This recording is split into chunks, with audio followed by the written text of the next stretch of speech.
कक्षा 11वीं की विद्यार्थियों, आज मैं आपको हिंदी का वार्षिक परीक्षा के लिए पेपर बताऊंगी। इसका देखिए हम पूरा सॉल्यूशन देखेंगे। ये यहाँ पर पीडीएफ के द्वारा तैयार किया है। तो चलिए वीडियो को स्टार्ट करते हैं। कि वीर गाथा काल की प्रसिद्ध रचना है पृथ्वीराज रासो। मीरा अपना सर्वस्व मानती है किसको? कृष्ण को। हिंदी का प्रथम उपन्यास माना जाता है परीक्षा गुरु। चित्रपट संगीत का प्रयास कहा गया है लता मंगेशकर को। पट कथा की मूल इकाई है दृश्य। संक्षेपण का गुण नहीं है शुद्धता। तो हमने सही विकल्प कंप्लीट किया। आप अच्छे से स्क्रीनशॉट ले और इनको कंप्लीट करें। चलिए क्वेश्चन नंबर 2, रिक्त स्थानों की पूर्ति कीजिए। कवि भवानी प्रसाद मिश्र अपने पिता के 5वें पुत्र थे। अक्ल महादेवी का विवाह जैन राजा डेडेडेस के साथ हुआ था। कौशिक धनराम डेडेडेस दर्जे तक ही स्कूल का मुंह देख पाया था। तीसरे, भारतीय संगीत में मुख्य वाद्य डेडेडेस रहा है। वीणा। डेडेडेस जन संचार का लोकप्रिय व सबसे नया माध्यम है इंटरनेट। काव्य में बिंब को शब्द चित्र माना जाता है। तो यहाँ से आप रिक्त स्थानों का स्क्रीनशॉट ले। देखिए ऐसे में आपको 4 इम्पोर्टेंट सेट पेपर दूंगी। यदि आप इन सेट पेपर को कंप्लीट करते हो तो आपके 80 नंबर पक्के, और इनका पूरा सॉल्यूशन मैं दूंगी। देखिए ये हमने मोबाइल में पीडीएफ तैयार रखी है, आपको पूरा सॉल्यूशन मिलेगा। हर एक सेट पेपर का मैं पूरा सॉल्यूशन आपको प्रोवाइड कराऊंगी। तो ये है सेट पेपर बी, ये है सी और ये है डी। तो 4 सेट पेपर आपके समक्ष है। आप अच्छे अंक प्राप्त करना चाहते हैं तो आप ये 4 सेट पेपर कंप्लीट करें। और आपको सॉल्यूशन के लिए इन्हें उन्हें भटकने की आवश्यकता नहीं है। मैं पूरा सॉल्यूशन आपको प्रोवाइड कराऊंगी एक ही वीडियो में। तो चलिए अगला प्रश्न है हमारा यहाँ पे, सही जोड़ी बनाइए। चलिए सही जोड़ी है कुल की कहानी की जोड़ी है परिवार की मर्यादा। ओस के फूल है गद्य संग्रह। गरबा गुजरात मानव ज्ञान से संबंधित सूचना। विश्व ज्ञान शौक। विभत्स रस का स्थायी भाव जुगुस्सा। शब्द युग्म 6 प्रकार के होते हैं। एकमात्र सहारा अंधे की लाठी। तो हमने जोड़ी कंप्लीट किया। आप अच्छे से स्क्रीनशॉट ले। अब की बार 90 पार। इन्हीं बच्चों की तरह आप भी अच्छी परसेंटेज बनाएंगे। विश्वास रखिए आपकी भी ऐसी ही परसेंटेज बनेगी और मैं बनवा के रहूँगी। चलिए क्वेश्चन नंबर 2 है एक शब्द में उत्तर। जगनी के द्वारा रचित कृति का क्या नाम है? परमार रासो। दूसरी बार लॉर्ड कर्जन के भारत आने से कौन प्रसन्न न थे? भारतवासी। इसके बाद में आलो आधरी किस भाषा का शब्द है? बंगाली भाषा। हिंदी शब्दकोश में लगभग कितने शब्द है? 5 लाख। बिंब का शाब्दिक अर्थ बताइए। मूर्त रूप प्रदान करना। शब्द गुण कितने प्रकार के होते हैं? 3 प्रकार के। अपनी करनी पार उतरनी लोकोक्ति का क्या अर्थ है? तो स्वयं के परिश्रम से, यहाँ पर क्या आएगा? से सफलता मिलती है। क्या है? स्वयं के परिश्रम से सफलता मिलती है। तो एक वाक्य में उत्तर हमने कंप्लीट किए। चलिए क्वेश्चन नंबर 5 है सत्य और सत्य। कि धनराम कुशांग्र बुद्धि का बेटा था, बालक था। तो यह सत्य। कृष्णा सोपती ने देशभक्ति से संबंधित कहानियां लिखी। असत्य। तातुस ने बेबी को पढ़ने के लिए बांग्ला अभिधान की पुस्तक दी। असत्य। टिप्पणी का मुख्य उद्देश्य मामलों को लटकाना है। असत्य। रोला एक मात्रिक छंद है। तो सत्य। राष्ट्रभाषा के लिए संपर्क भाषा शब्द का भी प्रयोग होता है। सत्य। तो हमने सत्य असत्य भी कंप्लीट किए। चलिए अगला प्रश्न है हमारा 6। यहाँ से देखिए हम पूरा सॉल्यूशन देखेंगे। कि प्रगतिवाद के 2 कवि तथा उनकी एक एक रचना का नाम बताइए। तो देखिए ये रहा इसका पूरा सॉल्यूशन। ये अच्छे से स्क्रीनशॉट ले आप। प्रगतिवाद के 2 कवि तथा उनकी एक एक रचना का। तो यहाँ से लीजिए इसके बाद में इसका अथवा भारत युग के 2 लेखकों के नाम लिखिए। तो आपके सामने प्रताप नारायण मिश्र, दूसरा है चौधरी बद्री नारायण प्रेमधन। चलिए 7वां है, कबीर ने अपने को दीवाना क्यों कहा है? तो ये इसका आंसर कि यहाँ दीवाना का अर्थ है पागल। किसी के प्रेम में डूबा हुआ व्यक्ति दीवाना कहलाता है। कबीर भी प्रभु की भक्ति में लीन है, जबकि संसार वहाँ आडंबरों में उलझकर ईश्वर को खोज रहा है, इसलिए कबीर ने स्वयं को दीवाना कहा है। मीरा जगत को देखकर रोती क्यों है? तो ये आपके सामने इसका आंसर है। यहाँ से आप अच्छे से स्क्रीनशॉट लें और कंप्लीट करें।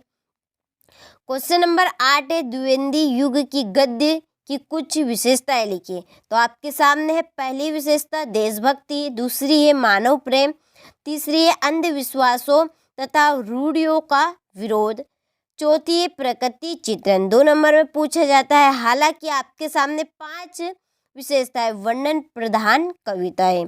इसके बाद में निबंध को गद्य की कसौटी क्यों कहा जाता है? इम्पोर्टेंट क्वेश्चन है, आप अच्छे से इस पर टिक मार्क लगा लीजिए और इसको कंप्लीट कर लीजिएगा। इम्पोर्टेंट है ये प्रश्न आपका। शिव शंभू की 2 गायों की कहानी के माध्यम से लेखक क्या कहना चाहता है? तो ये आपके सामने इसका आंसर है। आप अच्छे से स्क्रीनशॉट लो और कंप्लीट करें। चलिए इसका अथवा है, आज़ादी से पूर्व किसानों को किन समस्याओं का सामना करना पड़ता था? तो आज़ादी से पहले भारत निर्माण को लेकर नेहरू जी का सपना था, गरीबी को दूर किया जाएगा, किसी किसान पर कर्ज नहीं होगा, पुलिस के अत्याचार नहीं होंगे, शिक्षा का प्रसार होगा, नारी की दशा सुधरेगी। आज़ादी के बाद सब सपने तो क्या हो गए? साकार नहीं हुए, परंतु किसानों की दशा में सुधार हुआ और अब उनको सरकारी बैंकों से कम ब्याज पर कर्जा मिलने लगा। शिक्षा के लिए स्कूल एवं कॉलेज खुल गए, नारियों को पुरुष के साथ कंधे से कंधा लेकर चलने का अधिकार मिला। तो ये सभी अधिकार मिल गए। इसके बाद में 10वां प्रश्न, सुनील कौन था? उसने बेबी की सहायता किस प्रकार से की? तो ये आपके सामने इसका आंसर है। आप अच्छे से स्क्रीनशॉट ले कंप्लीट करें। ले कितने प्रकार की होती है? तो ले आपके सामने है 3 प्रकार की, विलंबित ले, मध्य ले और द्रुत ले। इसके बाद में 11वां प्रश्न, इंटरनेट पत्रकारिता ने दुनिया को किस प्रकार समेट लिया? उदाहरण सहित स्पष्ट कीजिए। तो ये आपके सामने है, स्क्रीनशॉट ले और अच्छे से इसको कंप्लीट करें। फिर इसका अथवा है कि पटकथा लिखते समय किन बातों का ध्यान रखना चाहिए, जरूरी है? तो आपके सामने पॉइंट है, आप अच्छे से स्क्रीनशॉट ले और इनको नोट करें और अच्छे से कंप्लीट करें। क्वेश्चन नंबर 12 है, महाकाव्य और खंडकाव्य में अंतर। तो आपके सामने खंडकाव्य और महाकाव्य में अंतर बहुत ही सिंपल भाषा में लिखा है, आप तो अच्छे से इनको कंप्लीट कर सकते हैं। मुक्तक छंद की परिभाषा उदाहरण सहित तो आपके सामने ये रही। इसके बाद में लक्षणा शब्द शक्ति की परिभाषा एवं उदाहरण लिखिए। तो यहाँ से स्क्रीनशॉट लो और अच्छे से कंप्लीट करें। चलिए अगला प्रश्न है हमारा क्वेश्चन नंबर 14, मुहावरा है। पहला है काला अक्षर भैंस बराबर, दूसरा है आंखों का तारा होना। तो ये आपके सामने है उनके प्रयोग, तो आप अच्छे से स्क्रीनशॉट ले और इनको कंप्लीट करें। इसके बाद में है राजभाषा की विशेषता लिखिए। तो आपके सामने रही विशेषता, आप अच्छे से स्क्रीनशॉट लो और कंप्लीट करें। क्वेश्चन नंबर 15 ये रहा। इसके बाद में 15 का अथवा, तो स्क्रीनशॉट लो अच्छे से इनको कंप्लीट करें। क्वेश्चन नंबर ये 16, यहाँ से भवानी प्रसाद मिश्र अथवा दुष्यंत कुमार का काव्यगत परिचय निम्नलिखित बिंदुओं के आधार पर लिखिए। 2 रचनाएं बतानी है, उनका भाव पक्ष, कला पक्ष और साहित्य में स्थान। तो पहले है भवानी प्रसाद, तो उनका जीवन परिचय हालांकि नहीं पूछा जाता है, यहाँ से हमारा उत्तर सही साठ शुरू होता है। रचनाएं भाव पक्ष, ये है कला पक्ष और इसके बाद में साहित्य में स्थान। फिर ये दुष्यंत कुमार जी का जीवन परिचय, तो यहाँ से हमारा सही उत्तर स्टार्ट होता है। उनकी रचनाएं भाव पक्ष, ये है कला पक्ष, इसके बाद में है साहित्य में स्थान। चलिए इसके बाद में क्वेश्चन नंबर 17, यहाँ से स्क्रीनशॉट ले। यह लेखक, उनकी आपको 2 रचनाएं, भाषा, शैली और साहित्य में स्थान। तो आप अच्छे से स्क्रीनशॉट ले। यहाँ से हमारा मेन उत्तर शुरू होता है उनकी रचनाओं से। महादेवी वर्मा जी का, चलिए उनकी शैली है साहित्य में स्थान। चलिए ये है क्वेश्चन नंबर आपका 18, कौन सा है, 19वां। ये देखिए, इसमें आप देख लीजिए अपठित गद्यांश से ये। इसके बाद में ये यहाँ से आप अपठित गद्यांश का स्क्रीनशॉट लो और पहचान करिएगा। क्वेश्चन आंसर आपको उसी में मिल जाएंगे। ये केवल यहाँ पर ये आंसर है, उनके भावार्थ है।